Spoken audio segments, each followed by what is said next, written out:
nesta manhã. Nesta manhã de ceia, Pai, que os nossos corações estejam abertos a receber a Tua santa palavra, Pai. Assim nós te pedimos, Senhor, e também te adoramos para todo sempre. Amém. Queridos, eu convido vocês a abrirem comigo, por favor, na primeira carta aos Coríntios. Primeira carta aos Coríntios, hoje nós vamos falar sobre a ceia, um tema interessante. Algumas pessoas às vezes pensam assim, pastor, qual é o significado da ceia? Ou talvez alguém já fez essa pergunta, né? Qual é o significado da ceia? Embora algumas pessoas tenham banalizado muito essa questão de ceia, outros não têm essa responsabilidade. Amados, eu confesso, amados, que se eu faltar a ceia, eu vou procurar o pastor para estar me servindo a ceia, ok? Então, se faltar a ceia, algum dos irmãos, porventura, já estou falando aqui, faltarem a ceia, procurem o pastor, para que o pastor sirva a ceia durante a semana. Pastor, eu não pude vir no domingo, mas eu quero vir na quarta-feira, se puder servir na quarta-feira, na sexta-feira, no próximo domingo, eu vou estar servindo, queridos. É importante que vocês saibam disso. Se você faltou o dia de domingo, me procure para eu estar servindo a ceia para você, ok? Amados, a leitura que nós vamos fazer é referente à ceia, ok? Primeira carta aos Coríntios, capítulo 11, verso 23, ok? Do verso 23 até o 33, ok? Vamos à leitura. Porque eu recebi do Senhor o que também vos ensinei, que o Senhor Jesus, na noite em que foi traído, tomou o pão e, tendo dado graças, o partiu e disse, tomai e comei. Isto é o meu corpo que é partido por vós. Fazei isto em memória de mim. Semelhantemente, também depois de cear, tomou o cálice, dizendo, este cálice é o novo testamento no meu sangue. Fazei isto todas as vezes que bebedes em memória de mim. Porque todas as vezes que comerdes esse pão e bebedes este cálice, anunciai a morte do Senhor até que venha. Portanto, qualquer que comer este pão ou beber o cálice do Senhor indignamente, será culpado do corpo e do sangue do Senhor. Examine-se, pois, o homem a si mesmo, e assim coma deste pão e beba desse cálice. Porque o que come e bebe indignamente, come e bebe para a sua própria condenação, não discernindo o corpo do Senhor. Por causa disso há entre vós muitos fracos e doentes, muitos que dormem. Porque se nós nos julgássemos a nós mesmos, não seríamos julgados. Mas quando somos julgados, somos repreendidos pelo Senhor, para não sermos condenados com o mundo. Portanto, meus irmãos, quando vos ajuntais para comer, esperai uns pelos outros. Ok, queridos? Nessa manhã nós vamos abordar acerca de 4 verdades fundamentais da fé cristã sobre a ceia. Você pode falar isso comigo? As 4 verdades fundamentais da fé cristã sobre a ceia. Nós precisamos ter a informação sobre a ceia, queridos. Porque muitas vezes, como eu falei, é muito banalizado em questão de ceia. Porque o apóstolo Paulo, dentro desse capítulo, ele começa a tratar sobre esse assunto. Porque os crentes de Corinto estavam praticamente levando para um outro sentido uma festa que se chama a festa ágape, que era a festa do amor, aonde se trazia muitos alimentos, onde eles comungavam junto, eles participavam juntos, porém existiam algumas coisas que estavam acontecendo, e era necessário que o apóstolo Paulo viesse trazer para eles o sentido, o porquê de estar reunidos para essa ceia, porque havia algumas coisas que estavam acontecendo. Por exemplo, os ricos estavam se reunindo para comer, e deixava os restos para os pobres.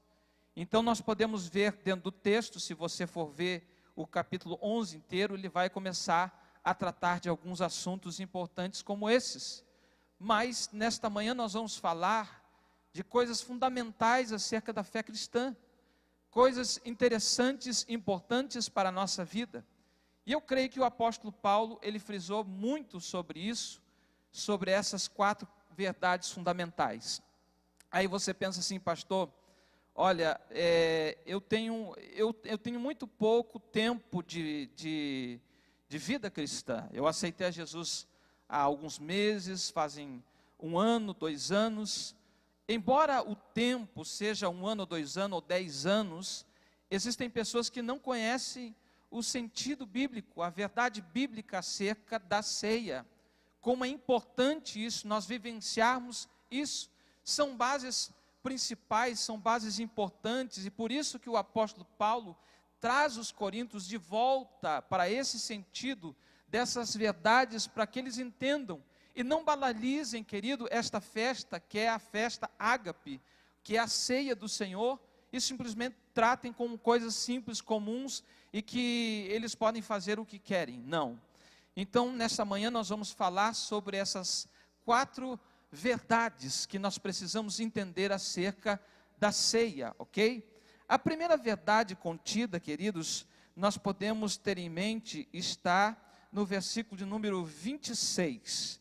O versículo 26, ali na última parte, vai dizer o seguinte, vai dizer: anunciai a morte do Senhor. Vou ler o versículo inteiro. Porque todas as vezes que comerdes esse pão e bebedes o cálice, anunciai a morte do Senhor. Queridos, aqueles que participam da ceia devem ter um olhar sobre aquilo que o apóstolo Paulo está dizendo.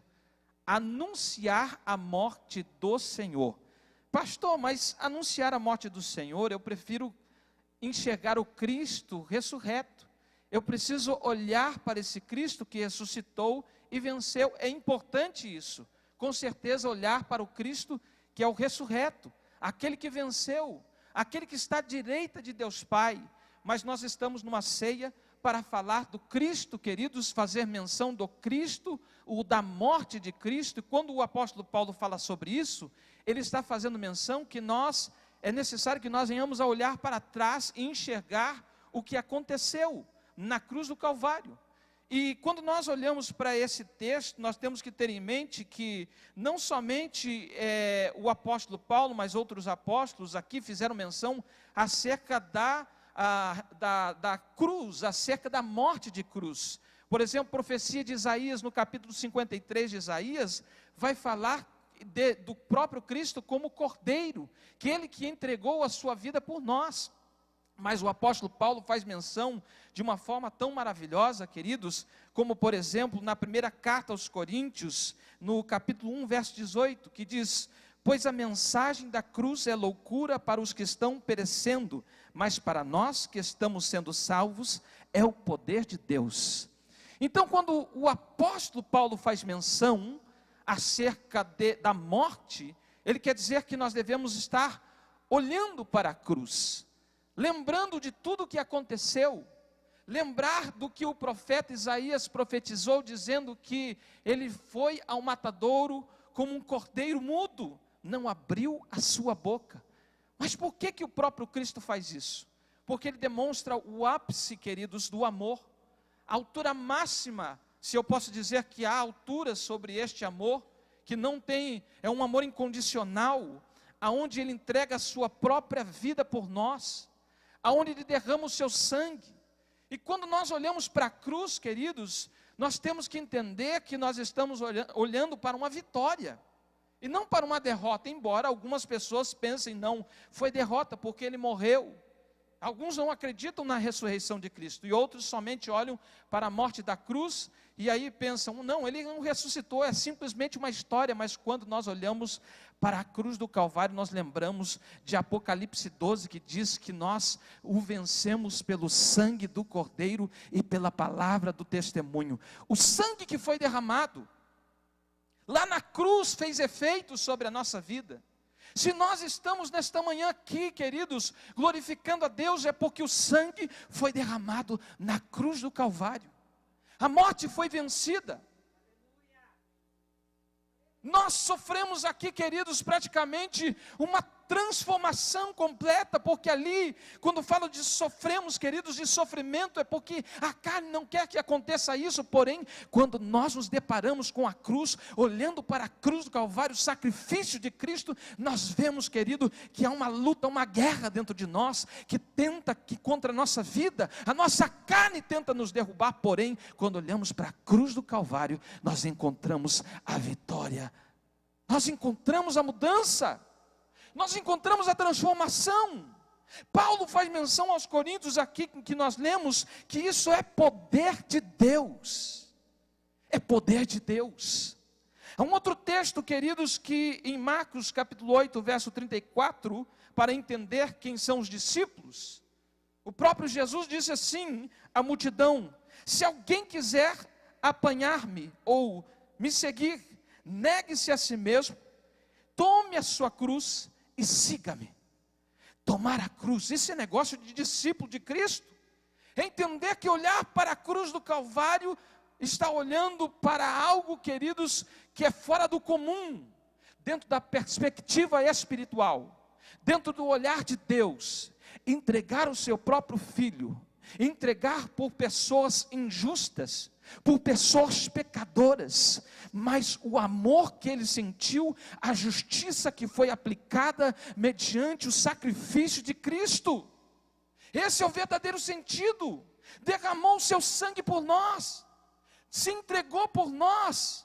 Este amor verdadeiro, este amor que o conduziu até a morte, e a morte de cruz, sendo obediente ao Pai, querido, e cumprindo com um propósito. Se hoje nós somos vencedores em Cristo Jesus, é porque Ele foi caminhando pela via dolorosa, carregando uma cruz que não era só o peso do madeiro, não é só o peso físico, mas o peso, querido, dos pecados, era o peso, as feridas que lhe foram feitas, porque teria que ser nós que carregar esta cruz, teria que ser nós em ser crucificado, mas o Cristo, o Deus Todo-Poderoso, agradou moê-lo, querido, pelas nossas transgressões, queridos. E se nós estamos de pé nesta noite, é porque o Cristo, o Todo-Poderoso, agradou-lhe moer, querido, cordeiro, que foi como um cordeiro mudo ao matadouro, e foi ali na cruz, e derramou o seu sangue, querido,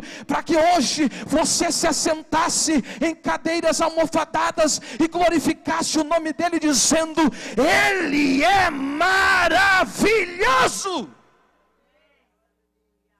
É para adorar o seu nome, é para exaltar o seu nome, é para dizer o quão é importante entender e olhar para a cruz e dizer: eu estou numa ceia e eu vejo o Cristo sendo crucificado, mas porque se entregou por amor a mim, por amor a nós.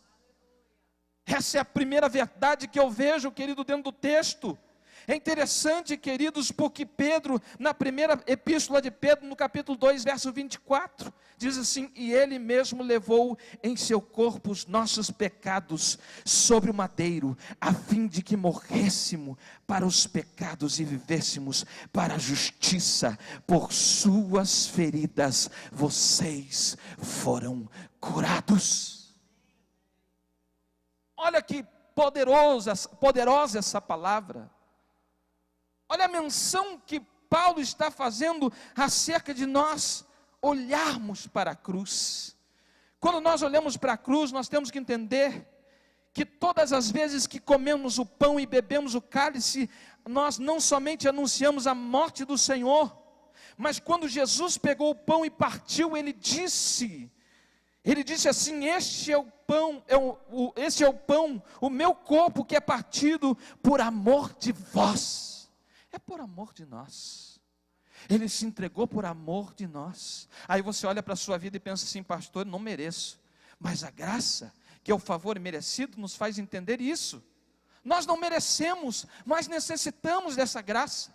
Nós não merecemos, mas nós temos que entender que necessitamos desse amor verdadeiro. Nós não merecemos, porém Ele foi.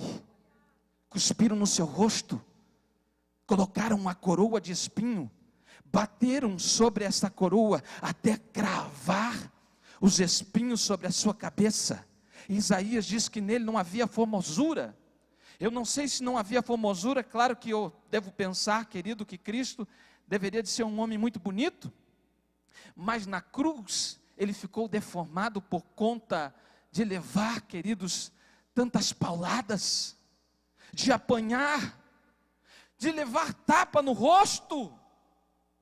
Nele não havia formosura, porque com certeza ele ficou deformado, querido, por aquela coroa de espinhos, cujos os espinhos estavam cravados sobre a sua cabeça. Então a sua cabeça começou a inchar, começou a sair sangue, o seu rosto estava vermelho por conta do sangue, e com certeza os seus olhos, querido, às vezes os olhos estavam ali estourando, por conta de tamanha angústia, segundo o médico Lucas, descrevendo, querido, que no seu suor saiu sangue, porque ele estava com aquela agonia ao extremo. Mas no jardim ele disse: se for possível, passe de mim esse cálice, mas que todavia não seja feita a minha vontade, mas a tua vontade. Ninguém tem maior amor do que este, de dar a sua vida pelos seus amigos. Como assim comparar-nos com amigos, sendo que nós pecamos contra Deus? Sendo que nós, queridos, ferimos a santidade de Deus? Sendo que nós pecamos todos os dias, seja por pensamentos, por palavras, por atitudes? Mas em nós tem que haver um coração arrependido, um coração disposto a deixar o pecado para alcançar a misericórdia de Deus.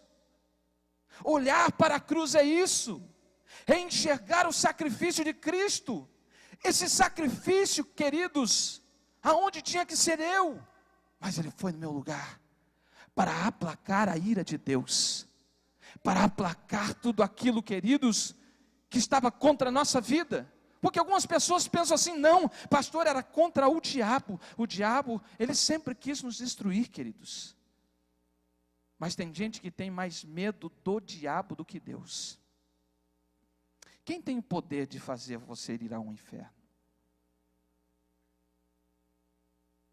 Quem tem o poder, queridos? Quem tem todo o poder?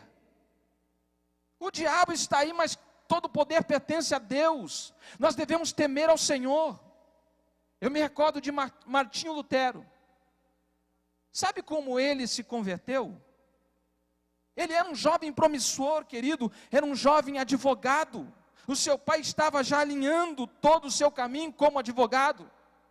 E com certeza, segundo a história, diz que ele era um homem que falava muito bem, que se gesticulava muito bem, porém, em um determinado dia, num temporal, caiu um raio tão próximo dele que ele teve medo.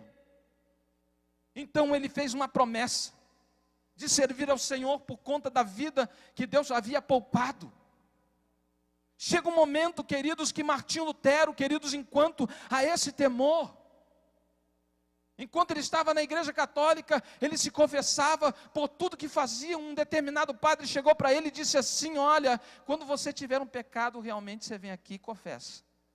Porque tudo para ele, por conta do temor, querido, que ele fazia, ele estava pensando: eu preciso agradar a Deus. Enquanto alguma coisa que ele fazia, ele ia até esse padre e tentava confessar. E o padre: agora são tantos detalhes, nós precisamos ter temor do Senhor, queridos. Entrar na casa do Senhor, entrar, querido, na igreja, amados, em todos os lugares aonde vamos, não somente na casa do Senhor, não somente com os nossos irmãos, mas aonde os olhos humanos não podem nos enxergar. É ter temor do Senhor, olhar para essa cruz e dar valor a esta cruz, e entender que foi uma expiação que nos limpou os pecados. Isso não pode ser anulado. Ele foi até a cruz para nos dar vida. A segunda verdade que eu vejo dentro desse texto, queridos, ainda no verso de número 26,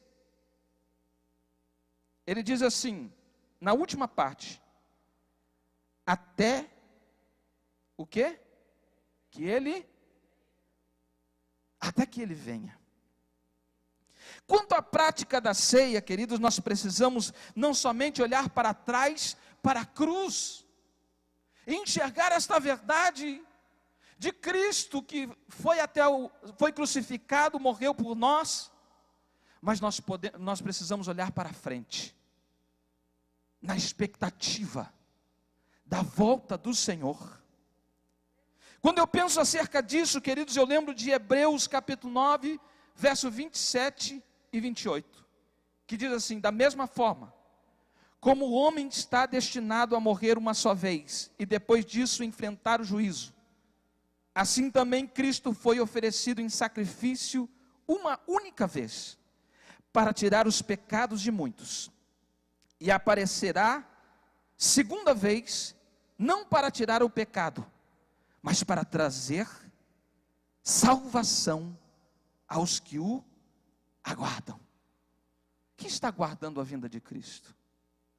Quem está esperando Cristo bendito, que virá pela segunda vez, não para perdoar os pecados, mas para buscar a sua igreja santa? Quem está aguardando, queridos, por este Cristo? Em Apocalipse 22, verso 12, diz assim: eis que venho em breve, a minha recompensa está comigo, e eu retribuirei a cada um de acordo com o que fez. No primeiro verso nós olhamos aqui, mas para trazer a salvação aos que aguardam. Agora no último, diz assim, que é o capítulo 22 de Apocalipse: para cada um de acordo com o que fez. A recompensa para cada um de acordo com o que fez. Aí a gente pensa assim: pastor, eu acredito que eu estou em falta com Cristo. Eu acredito que eu preciso desta mudança. Eu acredito que eu preciso desta transformação. Se nós estamos aguardando a vinda de Cristo, nós temos que estar vigilante. Nós temos que estar em oração. Nós temos que estar buscando a presença de Deus, porque Cristo virá buscar a sua noiva, enquanto nós estamos, queridos, aqui, aguardando na expectativa. Paulo faz com que nós venhamos a olhar para frente, adiante, para a vinda de Cristo. E se Cristo vier nesta tarde, como está a sua vida espiritual? O que você tem feito para o Senhor? Qual o teu amor a respeito de Deus? Se Cristo voltar daqui a 5 minutos, será que eu subo? Será que a igreja sobe? Dentro desse pensamento entendemos que estamos aguardando na expectativa, como uma noiva que espera pelo noivo no dia do casamento. Porém, nós temos que nos preparar, nós temos que estar vigilantes enquanto a volta de Cristo, porque, queridos, amados, o mundo tenta contra a nossa vida. Os pratos são belíssimos, o mundo tenta destruir-nos com pratos belos, com pratos bonitos. Aí você pensa assim: pastor, olha, eu estou focando mais nisso do que na minha vida espiritual. Tem um livro, queridos, que uma pessoa escreve, e ela diz que a maior estratégia do inimigo é desfocar ou distrair os crentes nos dias de hoje. Distrair os crentes. Nós estamos vivendo em tempos em que os crentes estão sendo distraídos. Existe uma multidão de coisas que está distraindo os crentes. Está roubando o tempo de oração. Está roubando o tempo da palavra. Porque se você pensar, querido, eu estava falando com um irmão, ele estava falando assim: pastor, teve um dia que eu peguei o celular à noite, sabe aqueles vídeos que estão no Facebook que são curtinhos? Eu assisti um vídeo e comecei a dar risada de uma piada, puxei para o outro vídeo, comecei a dar risada da piada. Quando foi, pastor, era 2 horas da manhã. O coração do irmão pesou. porque ele não viu o tempo passar. São estratégias que, se você, querido, não controlar e ser equilibrado, amado, o diabo vai roubar o seu tempo de oração enquanto você está no celular, passando os vídeos, 1, 2, 3, quando vê, é 4 horas da manhã e você está dando risada, aí fica complicado. Aí você perde o tempo de oração. Aí nós queremos acordar e queremos que o dia seja um dia tremendo, maravilhoso, se nós demos o nosso tempo simplesmente ao Facebook, ao WhatsApp, e não demos o tempo ao Senhor em oração, queridos. Aí quando o próprio Deus nos dá livramento durante o dia, aí nós recordamos, Senhor, obrigado, se não fosse pela misericórdia de Deus, querido, amados, porque muitas vezes, queridos, Deus nos alerta, para nós orarmos, buscarmos a sua face, amados. Deus precisa de homens disponíveis, de pessoas que estejam à disposição dele, queridos, para estar, querido, fazendo algo nesse mundo, para chacoalhar esse mundo. Deus conta com homens e mulheres, querido, que estejam disponíveis. Pastor, eu não tenho tempo para Deus. Cuidado, porque amanhã pode ser muito tarde. Aproveite o tempo hoje. Se preparem, porque a volta de Cristo está próxima. Olha os indicadores da volta de Cristo. Olha como está, olha a guerra que estamos vivendo. Olha os noticiários. O que está acontecendo com as nações.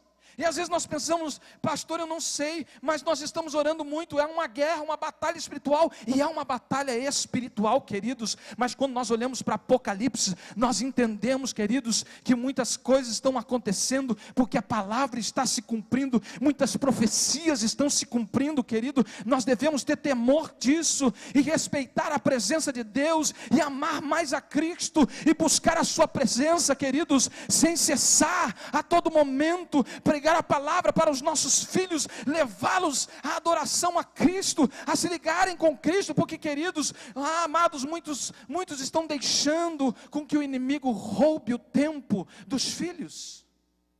Como assim? Está dentro de casa, porém, amado, chame para oração, porque senão ele vai perder tempo com outras coisas. Chame para adoração, cante um louvor dentro de casa, porque é isso que o inimigo quer fazer, roubar o tempo. Ele quer nos distrair enquanto isso. Olha o que aconteceu no livro de Juízes. O livro de Juízes, queridos, é um ciclo que você vê, que o povo se afasta de Deus, e quando Deus permite que o inimigo entre para saquear, o povo começa a chorar e lamentar e dizer, Senhor, nos ajuda.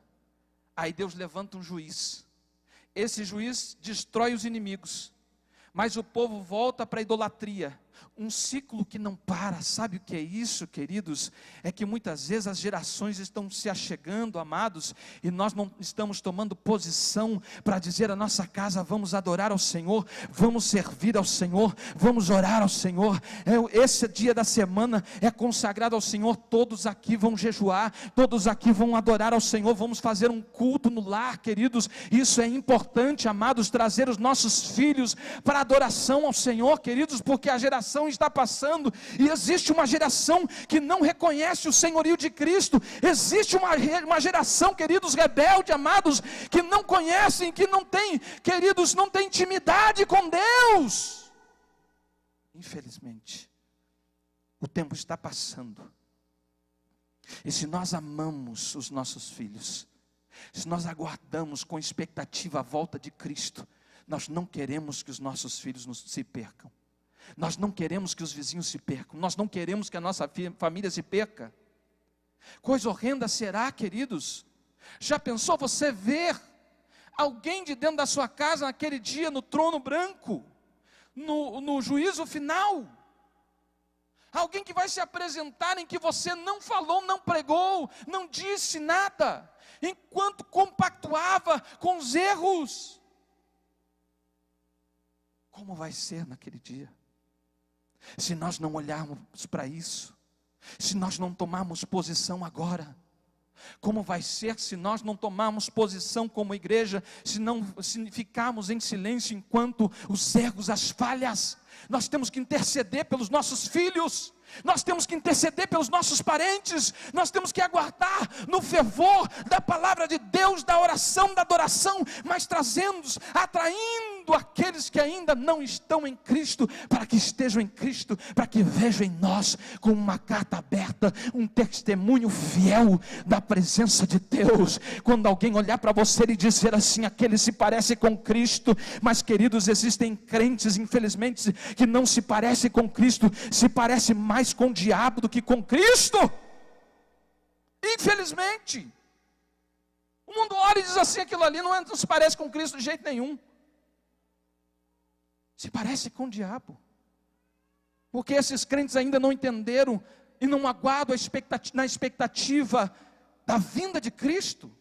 É por isso que Paulo está fazendo menção acerca disso. E há um alerta enquanto isso, queridos. Mateus 24, verso 13 diz assim: mas aquele que perseverar até o fim será salvo. Será salvo. Não devemos somente olhar para a cruz, mas devemos olhar para a frente, para a vinda de Cristo, aguardando na expectativa. Nós que participamos da ceia, nós temos que entender isso. Há uma terceira verdade, queridos, fundamental para a nossa vida cristã a respeito da ceia. Está no verso 28. Diz assim: examine-se, pois, o homem a si mesmo, e assim coma do pão e beba do cálice. Quando nós celebramos a ceia, queridos, é importante entender a exortação que Paulo está fazendo. Se assentar sobre a mesa é entender isso. Ele está falando o seguinte: examine-se, pois, o homem a si mesmo.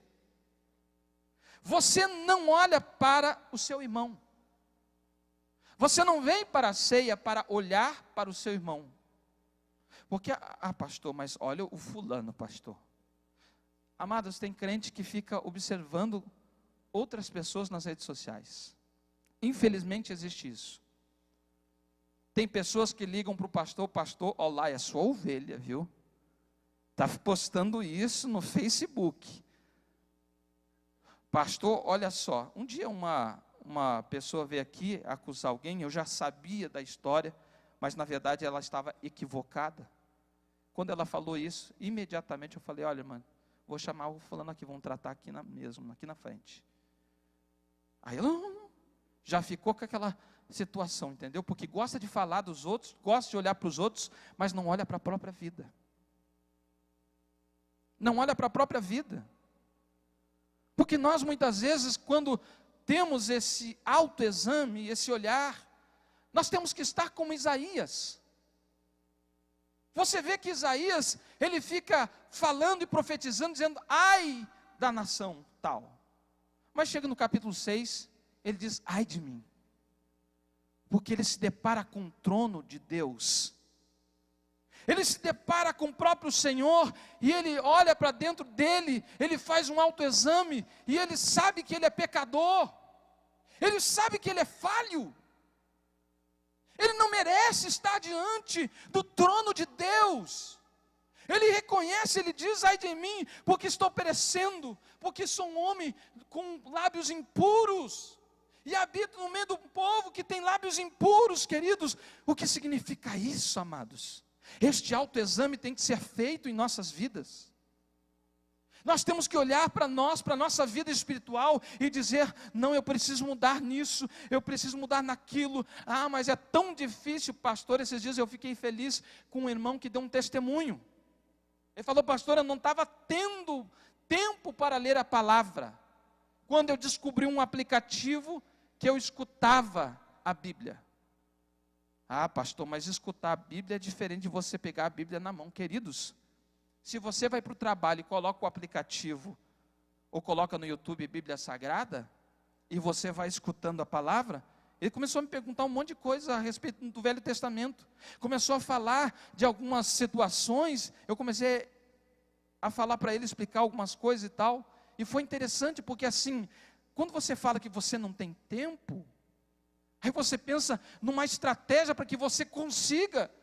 Porque dentro desse lugar, queridos, é só trabalho, trabalho e trabalho. Só trabalho, trabalho, trabalho. Às vezes eu tenho que segurar até minha esposa e falo assim, espera aí, vamos sentar aqui. Vamos ficar aqui hoje, nós temos que ficar junto. Hoje vamos fazer uma pipoca, vamos assistir um filme. Porque senão não dá. Porque é só trabalho, essa mulher só pensa em trabalho. Glória a Deus que você pensa só em trabalho também. Glória a Deus que eu tenho uma esposa que acorda de manhã, amados. Não é para aqui falar, não, ela acorda de manhã cedo, ela faz a comida para todos. Cedo, queridos. 6 horas da manhã ela levanta para fazer comida. Isso é todo dia. Chega domingo, quer trabalhar, se não segurar, ela trabalha. Eu falo, ô Júlia, você tem que descansar. Chega quase meia-noite em casa por causa da escola. Eu fico olhando para isso, queridos. Não, nós temos que ter o tempo. Qual é a estratégia agora para nós? Sempre há uma estratégia para a gente colocar em um tempo propício para adorarmos a Deus. Porque isso não pode deixar, queridos, nós não podemos deixar de ter prioridades, coisas importantes, como ler a palavra. Esse tempo é fundamental. Quando você se depara com a palavra, você faz um autoexame. Você começa a ver aquilo que você está errando. E por isso que João diz, conhecereis a verdade e a verdade vos libertará. Por isso que existem crentes que estão raquíticos espiritualmente. Que sofrem de anomalias espirituais. Como assim, pastor, anomalia espiritual? Que não consegue entender. Mas também não busca para entender. Às vezes ela propaga uma mentira como uma verdade. Por quê? Porque ela, muitas vezes, é o crente papagaio. Ah, eu ouvi isso, o fulano falando, está escrito isso, porque eu ouvi o fulano e toma como uma verdade, e às vezes não é nem isso. Pegou uma frase lá, e não sabe de onde que é, e acredita que é a Bíblia, porque o fulano falou que é a Bíblia, e não examina a Bíblia. É o crente papagaio, ele ouve e quer repetir o que os outros estão falando. Mas não vai na fonte, não olha para as Escrituras, e quando ele se depara com a Escritura, ele é liberto. Antes existiam muitos crentes falando uma frase que está no Alcorão e dizendo está escrito na Bíblia, e não está escrito na Bíblia. Existiam muitos crentes que pegavam frases populares e pregavam como se fosse a Bíblia e diziam que estava escrito, mas não estava escrito. É que nem aquele pregador que um dia chegou no púlpito e falou assim, água mole, pedra dura, tanto bate até que fura. Está escrito, ele disse que estava escrito na Bíblia. Um irmão que estava lá no púlpito puxou o paletó dele assim, pastor, não está escrito não, mas deveria de estar escrito. Tentou acertar a pregação. Mas é interessante, queridos, que quando nós examinamos as Escrituras, porque a Escritura é como um espelho, que nós olhamos para nós mesmos, querido, e somos confrontados. Quando você olha para o espelho, quem você vê? É um cara bonitão, né? Mas se você olhar pertinho, você vai encontrar alguma coisa. Vai olhar no rosto, ah não, vai ter uma ruga aqui. Ah não, porque é isso e aquilo e tal, preciso fazer alguma coisa. Os defeitos começam a aparecer. Você olha para as redes sociais, aí está todo mundo bonito com aquele filtro, né? Aí você encontra a pessoa pessoalmente, ué, o que aconteceu? Leva até um susto, irmão. É filtro, porém assim, queridos, quando nós olhamos para o espelho, estamos dentro de casa, sem nada, olhando a olho nu, a palavra faz isso conosco, nos mostra quem nós somos realmente, e nós somos libertos por conta disso. Quando nós olhamos para dentro de nós, e estamos com a palavra, nós enxergamos o quanto nós precisamos de Cristo e reconhecemos, e é por isso que o apóstolo Paulo coloca isso como uma verdade fundamental. Ele diz, faça esse autoexame, porque é importante isso. E nós estamos diante da mesa do Senhor. Esta manhã é manhã de fazermos um autoexame. De olhar para as Escrituras e saber se realmente há alguma coisa em nós que desabona ao Senhor. E pedir perdão pelos pecados. E reconhecer essa cruz e dizer: Senhor, Tu me amou primeiro. E hoje eu tenho que viver por Ti. Hoje eu tenho que dar testemunho como discípulo verdadeiro de Cristo. Ser liberto por esta palavra. Vamos para a última, queridos. Do versículo 33. Diz assim: assim, pois, irmão meus, quando vos reunis para comer, o que está escrito?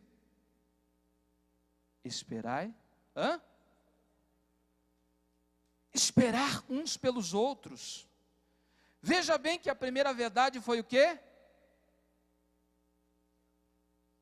Anunciar a morte do Senhor. Olhar para a cruz.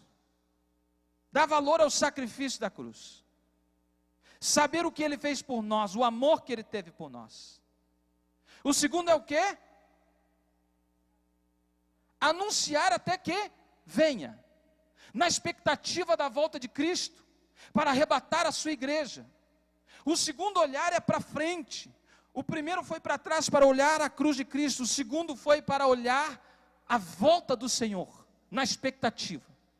O terceiro foi olhar para dentro de nós, examinar a nós mesmos. O quinto é o qual? Esperai uns pelos outros. Aí você pensa assim: pastor, como assim olhar um pelos outros? Quando você participa da ceia, queridos, e é o que eles não estavam fazendo. É como eu fiz menção, o apóstolo Paulo está exortando a igreja de Corinto por conta desta situação. Se reuniam com os ricos, crentes ricos, e comiam e deixavam a sobra para os pobres. Eram egoístas. A ponto de não olhar para o seu irmão, a ponto de não perguntar como você está hoje, a ponto, queridos, de simplesmente olhar para si e achar que é bom o suficiente para não cumprimentar os seus irmãos, para dizer: o fulano de tal, eu não cumprimento, eu não olho, e é isso e aquilo. Não, queridos, o que está querendo colocar é esse olhar. Devemos olhar ao redor para o que está acontecendo com os nossos irmãos, não ser egoístas. Lembrar que existem crentes, queridos, que precisam de ajuda. Pessoas que estão passando por dificuldade. Crentes que estão aprendendo ainda a palavra. Pessoas que precisam ser alertadas. Pessoas que precisam que alguém pegue na mão e diga assim: vamos caminhar junto em oração. Salmo 133 diz que quão bom e quão suave é o quê? Viver em brigas? Em comunhão, em união com os irmãos. A oração sacerdotal de Cristo, em João 17, fala que na oração ele intercede dizendo o seguinte: que eles sejam um como eu e o Senhor somos. Essa é a oração sacerdotal. É tão bom contar com os irmãos, pastor. É o seguinte, pastor, pode contar comigo, só quando tiver picanha. Eita Deus, pega mesmo, Jesus. Irmãos, nós vamos fazer um churrasco aqui, comprou uns quilos de picanha aí. Vai ser coisa maravilhosa. Vamos fazer um churrasco, vamos fazer um almoço. Aí pode contar comigo, pastor. O crente até fala em outras línguas. O crente até pula num pessoa. Eita, é de Deus. Deixa Deus te usar, pastor.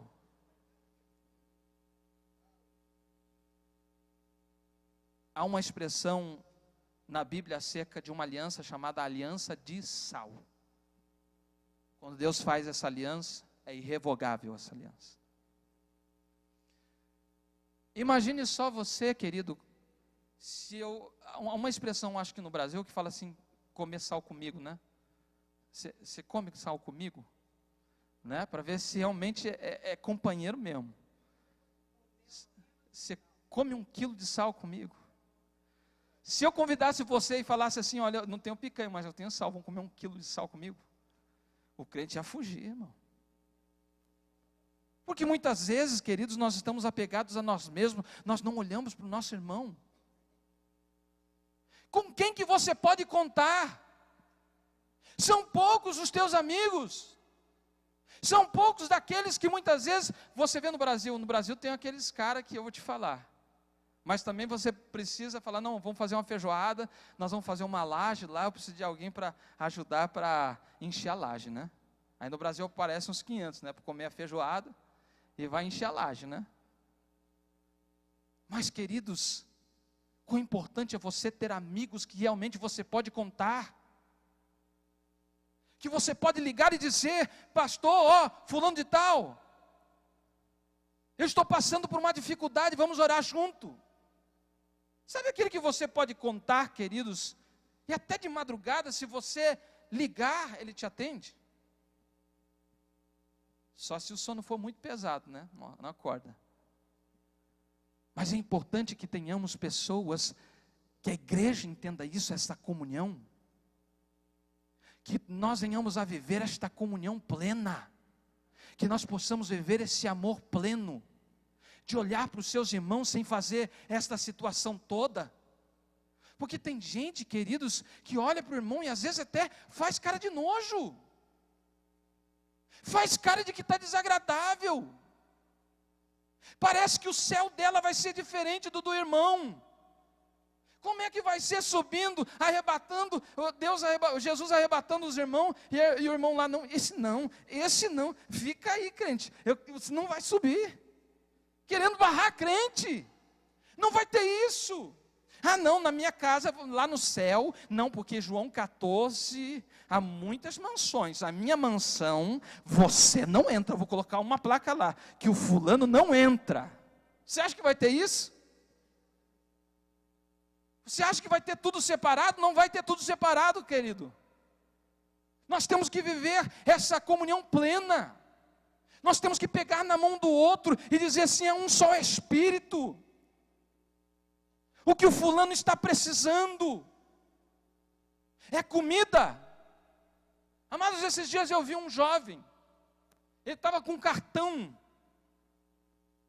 e ele estava no Walmart. Quando alguém pensava em pagar, ele ia lá e colocava. Tinha alguns que não aceitavam. Mas eu achei interessante que tinha uma mulher que tinha os filhinhos pequenos. Ele colocou, aquela mulher chorou. Será que pegar um dia, queridos, na nossa conta gorda, cheia, ir para o Walmart e dizer assim, hoje eu quero pagar a conta de alguém. Hoje eu quero pagar a conta de alguém. Ah, pastor, mas eu não tenho dinheiro. Ah, pastor, mas eu não tenho dinheiro para dar de oferta para missões. Ah, pastor, mas eu não tenho dinheiro, queridos. Amados, não adianta nós arrumarmos desculpa.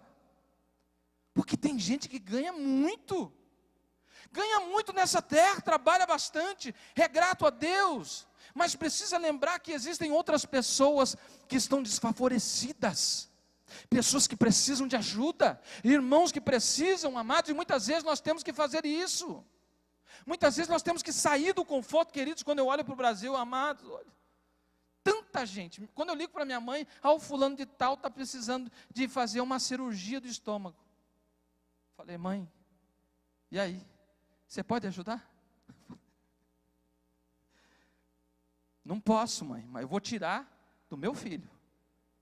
Mas eu vou dar, eu não posso, quero que a senhora entenda isso. Eu não posso, mas eu vou fazer. Porque a minha esposa, ela me conhece.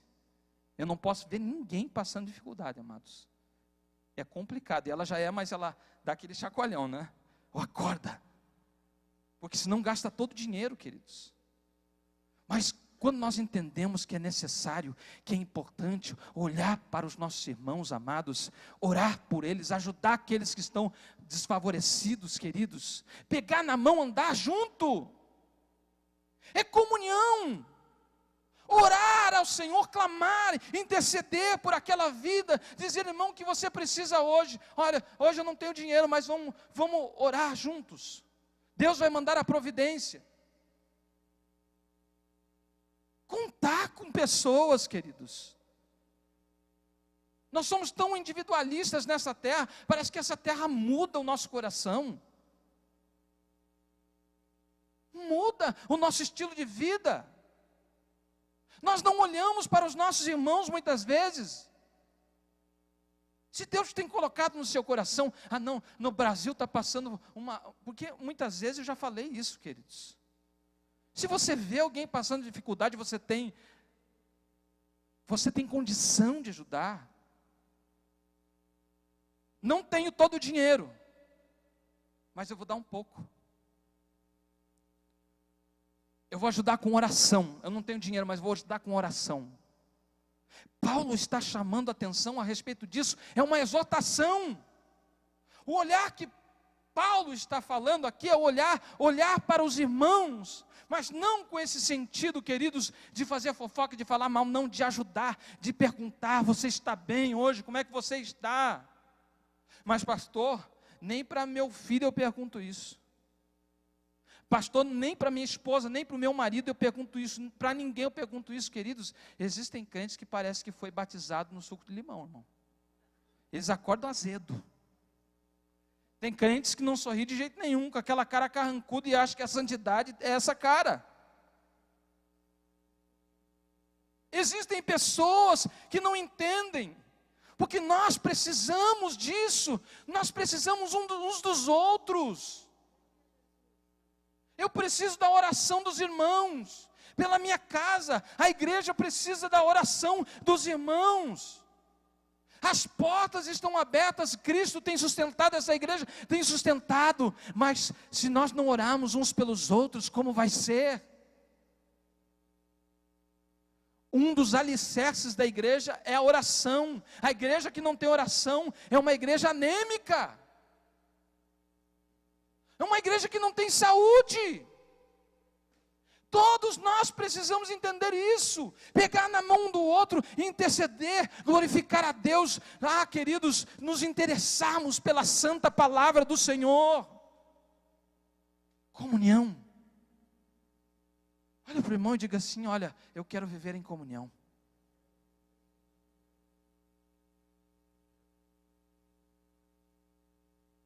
Esse é o último, e é uma verdade fundamental para a igreja.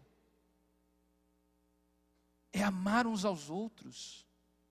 É o que Cristo disse, o padrão de amor que Cristo lança sobre a igreja. Ele disse assim, como o Pai me amou. Olha o padrão alto. E ele diz assim, eu vos amei, com o mesmo padrão do Pai. O que ele recebeu de amor do Pai, ele transmite para a igreja. E ele dá um mandamento. Ele diz, eu vos mando, amei uns aos outros. Essa é a medida. Não importa o que esteja passando. Você é obediente à palavra de Deus. Não importa o que o fulano fez. Não importa o que falou. Uma das coisas que eu aprendi, que quando você tem maturidade espiritual, você não se ofende com as coisas que fazem. Porque a palavra de Deus está no seu coração. A Bíblia diz no Salmo 119, no verso 105, se eu me recordo, que a palavra é luz, a palavra é lâmpada. No Salmo 119 ainda diz que guardei a tua palavra no meu coração para eu não pecar contra ti. Amados, quando nós temos a palavra de Deus no coração, não tem espaço para o inimigo agir no seu coração. Há um ditado que usam por aí: mente vazia, oficina do... Não é a palavra, viu? É um ditado, amados. Não está escrito, mas deve, é brincadeira. Nós temos que entender, queridos, que o nosso coração tem que estar cheio desta palavra, porque quando a palavra martela sobre o nosso coração, nós começamos a sentir o temor e precisamos fazer, obedecer a palavra. Porque a palavra, queridos, é a bússola que nos dá a direção para caminhar até a volta de Cristo. Se coloque de pé nesta manhã. Essas são as 4 verdades fundamentais da fé cristã sobre a ceia. Aleluia, Jesus. A ceia é um momento de comunhão. Somos um só pão, queridos. É isso o que Paulo deseja, que a igreja entenda sobre a ceia. Devemos procurar o Senhor e também os nossos irmãos, devemos encontrar-nos com o Senhor e também com os nossos irmãos. Amar uns aos outros, queridos. Aleluia. Aleluia, Jesus. Foi por amor. A Bíblia diz que não foi com ouro nem com prata, mas com precioso sangue de Jesus. O precioso sangue de Jesus. Você vai participar dessa mesa. Mas glorifique a Deus nesta manhã. Examine-se a si mesmo. Nesse momento de adoração, se houver algum pecado, confesse. Se houver alguma coisa contra o irmão, vá até ele. Abrace, diga que ame. Peça perdão se for necessário. Mas não saia com teu coração aqui preso, mas que seja livre para adorar ao Senhor e para participar desta mesa. Aleluia, Jesus.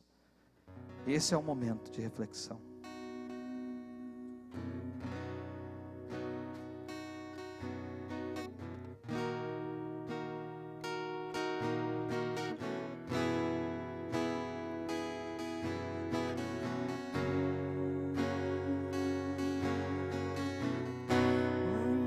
Te conheci, Jesus, meu caminho brilhou, agora minha vida não é mais a mesma, eu acredito na palavra, eu acredito no poder do teu sangue,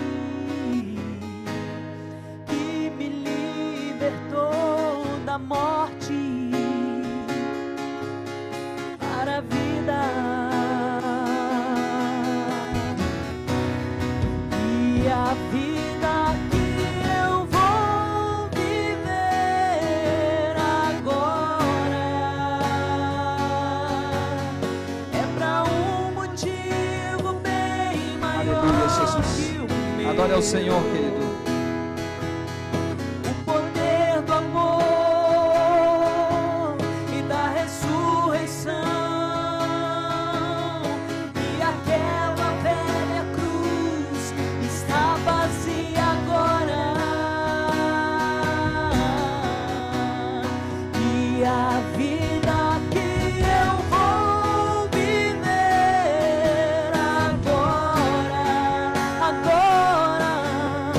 é para um motivo bem maior que o meu. O poder do amor e da ressurreição, e aquela velha cruz está vazia agora. Aleluia, Jesus. Senhor, nesta manhã, ó Deus, eis aqui, Senhor, meu Deus, a tua igreja. Nesse momento, enquanto nós estamos refletindo sobre a sua palavra, Pai, fazendo o autoexame, Senhor, queremos, Senhor, nos render aos teus pés e dizer o quanto nós dependemos de ti. Por isso, Senhor, olha para nós, ó Pai, e como disse o salmista, vê se há em mim algum caminho mau E guia-me, Senhor, pelas veredas da tua justiça. Guia-nos, Senhor meu Deus. Perdoa os pecados, as falhas, as palavras, as atitudes, os pensamentos de ofensa, Senhor. Aquilo que desagradou ao Senhor meu Deus. Perdoa, Senhor meu Pai. Mas que nesta manhã nós venhamos a nos derramar na tua presença. Nos derramamos perante o teu amor, ó Deus. E que sejamos renovados ao momento em que nós participarmos, Senhor, desta mesa, Pai. Que sejamos fortalecidos no momento em que nós participarmos desta mesa, Pai. Oh, santo, santo, santo és tu, ó Deus. Te adoramos, ó Pai, te exaltamos, tu és digno de toda adoração, Senhor. Limpa-nos, purifica-nos, lava, Senhor, nesta manhã. Oh, santo, santo és tu, ó Deus, em nome de Jesus Cristo, Senhor. Em nome de Jesus, ó Deus. Aleluia, Jesus. Em nome de Jesus, queridos. Eu quero convidar a nossa irmã Evandi, pode se sentar, queridos, nós vamos estar servindo a ceia. Nossa irmã Valéria.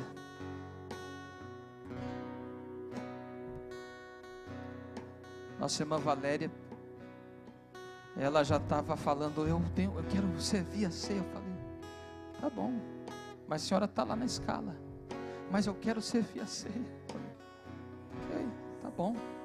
Desejo de servir a ceia. Eu me lembro quando eu era diácono, queridos, isso era uma honra, amados. Eu estava ali na ceia, minhas mãos tremiam, queridos, e dizia, fazer isso em memória de mim, chorava, lavava o cálice dos irmãos. Que gostoso é, né? Colocar lágrima no cálice dos irmãos. Aleluia. Só lágrima, pastor. Era só lágrima, viu, irmão? Aleluia. Lá no Brasil, né, os copinhos são tudo aberto. Amém? Está aqui o pão e o suco. Nesse momento vou estar orando pela consagração. Já fizemos a leitura da ceia, como eu preguei o texto. Ok? Então vamos estar orando. Senhor nosso Deus e bendito Pai, aqui está o pão, Senhor, que representa o corpo do Senhor, Deus. Senhor, que seja saúde aos teus filhos, ó Pai. Que seja fortalecimento quando os teus filhos participarem, Pai. Eu peço, Senhor, consagra este pão. Abençoa, Pai. Em nome de Jesus, assim eu te peço também, pelo suco que representa o teu sangue que foi vertido na cruz do Calvário, Pai. Ah, Senhor, a tua palavra é maravilhosa quando diz que nós temos a vitória pelo sangue de Jesus. Por isso, Senhor, consagra este suco e que seja, Senhor meu Deus, aos teus filhos, vitória, Pai. Em nome de Jesus, assim nós te pedimos, Senhor, e te louvamos. Aleluia, Jesus. Eu te conheci, Jesus, meu caminho brilhou. Agora minha vida não é mais a mesma. Eu acredito na palavra.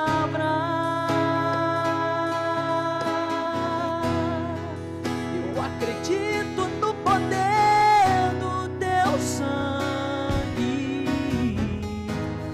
que me libertou da morte para a vida. E a vida que eu vou viver agora é para um motivo bem maior que o meu. O poder do amor e da ressurreição. E aquela velha cruz está vazia agora. E a vida que eu vou viver agora é para um motivo bem maior que o meu. O poder do amor e da ressurreição. aquela velha cruz está vazia agora. Aleluia. Todos estão com cálice e com pão. Diz assim a palavra do Senhor: e tendo dado graça, o partiu e diz: tomai e comei. Isto é meu corpo que é partido por vós. Fazei isto em memória de mim. Semelhantemente também, depois de cear, tomou o cálice, dizendo: este cálice é o novo testamento no meu sangue. Fazei isto todas as vezes que beberdes em memória de mim. Pode participar.